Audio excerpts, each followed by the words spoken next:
Hello दोस्तों, electrician skills YouTube channel में आपका स्वागत है। आज हम सीखेंगे इस वीडियो में आसमान से गिरने वाली बिजली से कैसे बचें और क्या क्या उपाय हम उसे करने चाहिए ताकि हम बिजली से बच सके। तो दोस्तों, जब तक अगर आपने हमारे इलेक्ट्रिशियन स्किल्स यूट्यूब चैनल को सब्सक्राइब नहीं किया है तो प्लीज़ हमारे चैनल को सब्सक्राइब करके बेल आइकन ज़रूर प्रेस कर लें ताकि आपको ऐसे ही वीडियो टाइम पर समय पर मिलते रहें। तो आज हम इस वीडियो में सीखेंगे आसमान से गिरने वाली बिजली से सुरक्षा के प्रति हमें कैसे सावधान रहना चाहिए। अगर दोस्तों हमारे पिछले वीडियो आपने नहीं देखे हैं तो वो वीडियो ज़रूर देख लेना, उससे हम बिजली की पूरी सुरक्षा के बारे में आपको हमने उस वीडियो में बताया हुआ है। यदि आप आसमान के नीचे खुले में हैं तो आपको क्या करना चाहिए, पैरों को जहाँ हो तो एक दूसरे के नज़दीक रखें, टांगों को बाहों के कसकर रखें और सिर उनके अंदर छिपा ले। बगल में मौजूद व्यक्ति से 3 मीटर की दूरी बनाकर रखें। पेड़ों, ग्रोव्स, पहाड़ों के किनारे और ऊपर से गुजरने वाली बिजली के तार के खंभों से दूर रहें। ऊंचे पेड़ों और लिप्स से 10 मीटर दूर रहें, तभी हमारी सुरक्षा जो है वो हो सकती है। अगर आसमान से बिजली कड़क रही है या ऐसी स्थिति है कि यहाँ गिर सकती है तो आपको एक दूसरे व्यक्ति से 3 मीटर की दूरी बनाए रखनी चाहिए ताकि जो बिजली है वो हमारे ऊपर नहीं गिर सके।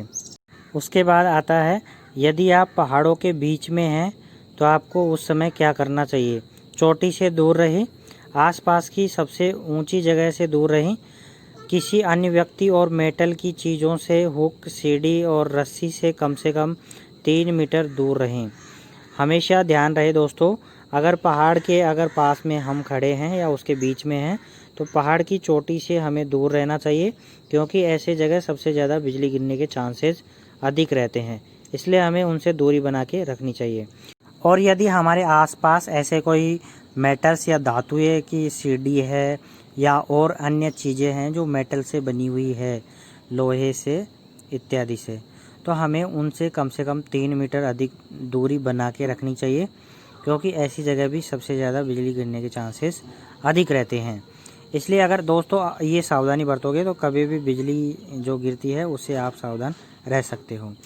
यदि आप खेल के मैदान में हैं तो आपको उस समय क्या करना चाहिए, रेडियो मास्टर और फ्लैग पोल से कम 3 मीटर दूर रहें। झंडों, छातों और गोल्ड के क्लबों को नीचे रख दें।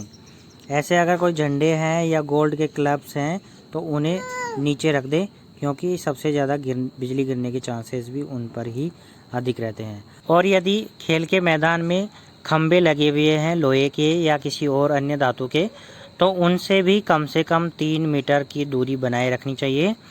और खेल के मैदान में जैसे झंडे रहते हैं, उन झंडों को या छातों को नीचे रख दें या हटा करके रख दें और उनसे कम 3 मीटर की दूरी बनाए रखें, तभी हम वहाँ पर ऐसी जगह पर सुरक्षित बच सकते हैं। उसके बाद में है, यदि आप मछली या जंगल में किसी पशु को पकड़ रहे हैं या पशुओं को आप ग्वाला बन के उन्हें चारा चरा रहे हैं, यदि आप जंगल में हैं, उस समय आपको क्या करना है, मछली पकड़ने की बंसी को नीचे रख दें और ज़मीन पर बैठ जाएं। पशुओं को पकड़ने वाले लोग बिजली चमकने और बादल गरजने की आवाज़ सुनने के तुरंत बाद खुले पेड़ के नीचे से हट जाएं। अगर आप कहीं पर भी पशु चरा रहे हैं या पशु है पकड़ रहे हैं आप उनको और बिजली कड़कने की आवाज़ आपको सुनाई देती है या बिजली जो है चमकती है, तो ऐसी जगह पे आप पेड़ के नीचे से दूर हट जाएं या पेड़ जो है उससे दूर चले जाएं। अगर ऐसे करोगे आप, तभी आप उससे बिजली से सुरक्षित रह सकते हो। उसके बाद में है, यदि आप कैंप में हैं तो आपको उस समय क्या करना चाहिए, किसी भी सीधे पोल या प्लायन से बगल में जंगल के किनारे या अलग थलग किसी पेड़ के पास तंबू नहीं लगाएं। पेड़ों से दूर रहना चाहिए। अभी मैं आपको बताया है दोस्तों, पेड़ों से कम 3 मीटर की दूरी या उससे अधिक दूरी बनाए रखनी चाहिए और पेड़ों के पास में कोई भी तंबू नहीं लगाना चाहिए यदि आप कैंप में हैं तो। इंसुलेटिंग मैट्रेस का उपयोग करें और यदि बादल गरज रहे हों तो तंबू के पोल को नहीं छुएं। तो कभी भी अगर आप इस स्थिति में हैं कि बादल गिरज रहे हैं, बिजली चमक रही है, तो उस समय आपको पोल्स को नहीं छूना है। या उन पोल से कम 3 मीटर की दूरी बनाए रखनी चाहिए, तभी हम ऐसी जगह पे सुरक्षित रह सकते हैं। उसके बाद में आता है दोस्तों, यदि आप खुले पानी में हैं, अगर आप कोई भी समुद्र है या खुले पानी में आप नहा रहे हैं या तैर रहे हैं या जो भी है, या आप मछली पकड़ रहे हैं, तो आसमान में बिजली चमकने और बादल गरजने पर तत्काल पानी के अंदर से बाहर निकल जाएं। अगर ऐसी स्थिति है तो तुरंत हमें उससे पानी से बाहर निकल जाना चाहिए। उसके बाद में है, यदि आप पेड़ के नीचे हैं, पेड़ों, ग्रोव्स, पहाड़ों के किनारे से बचकर रहें और ऊंचे पेड़ों और लेप्स से 10 मीटर की दूरी बनाए रखिए। अगर ऊंचे पेड़ हैं तो वहाँ से कम 10 मीटर की दूरी बनाए रखनी चाहिए। उसके बाद में है, यदि किसी नाव पर सवार हैं, अगर आप नाव चला रहे हैं या नाव पर सवार हैं, तो नाव के अंदर जाएं, सिर झुकाकर रखें और रिंग या धातु की किसी भी चीज़ को नहीं छुएं। अगर बादल गरज रहे हैं या बिजली चमक रही है तो उस समय आपको नाव की कोई भी मेटल वाली धातु को नहीं छूना है। उसके बाद में है, यदि आप साइकिल पर सवार हैं या आप साइकिल चला रहे हैं, उस समय आपको क्या करना है, यदि किसी साइकिल या मोटरसाइकिल पर सवार हैं तो वाहन को रोक दें, किसी जगह आश्रय लें, जैसे पुल के नीचे, या वाहन से कम 3 मीटर दूर झुककर खड़े रहें। तो मिनिमम दोस्तों आपको कहीं पर भी 3 मीटर या उससे अधिक दूरी पर आपको खड़े रहना है, या वहाँ आपको बैठ जाना है झुक करके अपने सिर को नीचे करके, तभी हम वहाँ पे खुले आसमान में सुरक्षित रह सकते हैं।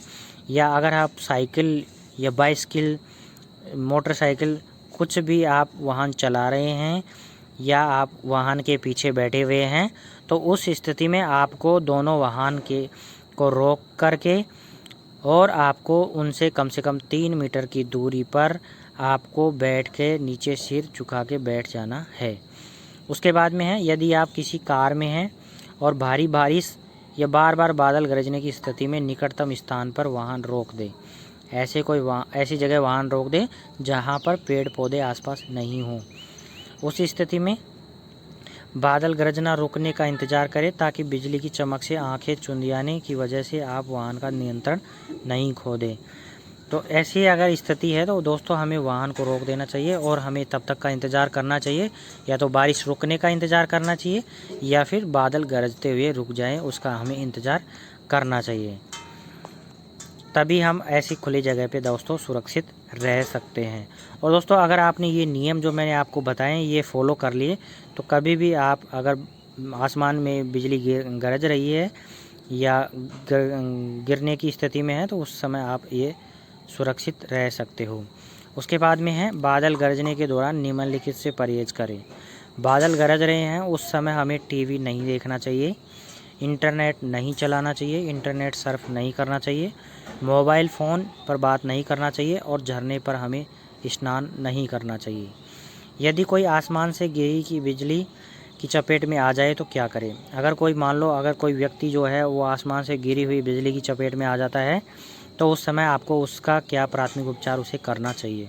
आसमान से गिरी बिजली की चपेट में आने से आमतौर पर नस और मांसपेशियों में पक्षाघात, पैरालिसिस, आँखों की रोशनी जाने, सुनने की समस्या और ब्लड प्रेशर बढ़ जाने का खतरा रहता है। बिजली की चपेट में आया इंसान होश में है तो उसे शांत करें, मदद पहुंचाने तक उसे धीमी आवाज़ में बात करें। कभी भी अगर ऐसा कोई व्यक्ति अगर आपके सामने है या आपके सामने ऐसी कोई घटना घट जाती है तो आपको उसकी मदद करनी चाहिए, और उसे अगर आप बात कर रहे हो तो उससे तेज़ आवाज़ में उससे बात नहीं करनी चाहिए। और अगर बिजली गिर जाती है तो हमें ये उपचार उसे करने हैं, तभी हम बिजली से गिर जाए तो उससे सुरक्षित रह सकते हैं। बिजली की चपेट में आया इंसान होश में है तो उसे शांत करें, मदद पहुंचाने के लिए उसे धीमी आवाज़ में बात करनी चाहिए। यदि पीड़ित व्यक्ति बेहोश है तो उसे रिकवरी के पोजीशन में रखें, उसकी नाड़ी और सांस चलने पर ध्यान दें। अगर उसकी नाड़ी और सांस चल रही है तो उस पर हमें ध्यान देना चाहिए कि उसमें सांस चल रही है या न चल रही है। यदि नाड़ी चलने या दिल धड़कने का अनुभव नहीं हो तो उसे पीठ के बल लिटा दें और उसे दोबारा होश में लाने के लिए दिल, फेफड़ों का मसाज, छाती का मसाज करना और होश में लाने का प्रयास करना चाहिए या उसे शुरू कर देना चाहिए। पीड़ित से जब तक संचार स्थापित होने तक उसकी छाती के ऊपर नीचे होने या फिर उसके लिए मदद पहुंचाने तक का उपचार जारी रखें। तो कभी भी अगर कोई ऐसा व्यक्ति है तो उसकी देखो सबसे पहले रिकवरी पोजीशन इस प्रकार उसकी रखनी चाहिए। प्राथमिक उपचार हमें उसको इस प्रकार देना चाहिए। उसके बाद में है छाती की हमें उसकी मसाज करनी चाहिए और उसमें होश में लाने का उसको प्रयास करना चाहिए।